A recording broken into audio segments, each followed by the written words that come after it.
Hello everyone, అందరికీ నమస్కారం. Welcome back to Shri రుచి వ్లాగ్స్.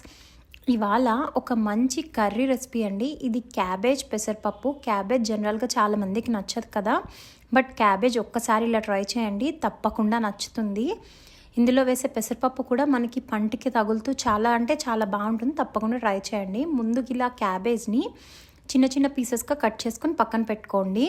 ఇది ఒక 300 గ్రామ్స్ క్యాబేజ్.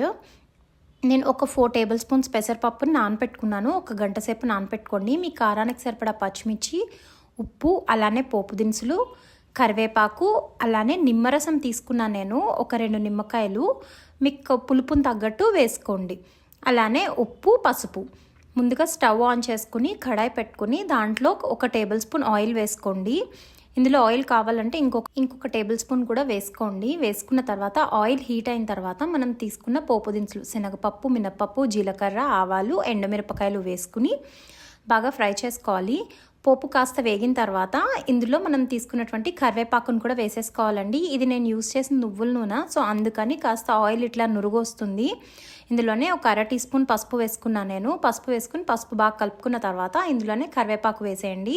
ఇలా పసుపు వేసిన తర్వాత కరివేపాకు వేయడం వల్ల కరివేపాకు చిటపట్లు ఆడినప్పుడు ఆయిల్ అనేది పైకి స్ప్లిట్ అవ్వకుండా ఉంటుంది, స్టవ్ మొత్తం పడకుండా ఉంటుంది.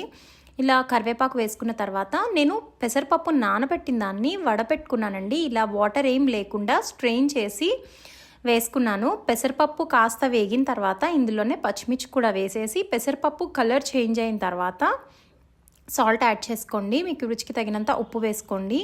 ఉప్పు వేసుకుని బాగా కలిపేసుకున్న తర్వాత ఇప్పుడు ఇందులో మనం కట్ చేసి పెట్టుకున్నటువంటి క్యాబేజ్ని కూడా వేసేసుకుంటాం. క్యాబేజ్లో వాటర్ కంటెంట్ ఏం లేకుండా చూసుకోండి. ఇలా వేసుకుంటే మనకి కాస్త కర్రీ వాటరీగా కాకుండా కన్సిస్టెన్సీ అండ్ టెక్స్చర్ బాగుంటుంది. ఇలా వేసుకుని వీటిని బాగా కలుపుకోవాలి. పసుపు మొత్తం మిక్స్ అయ్యేలా కలుపుకోండి.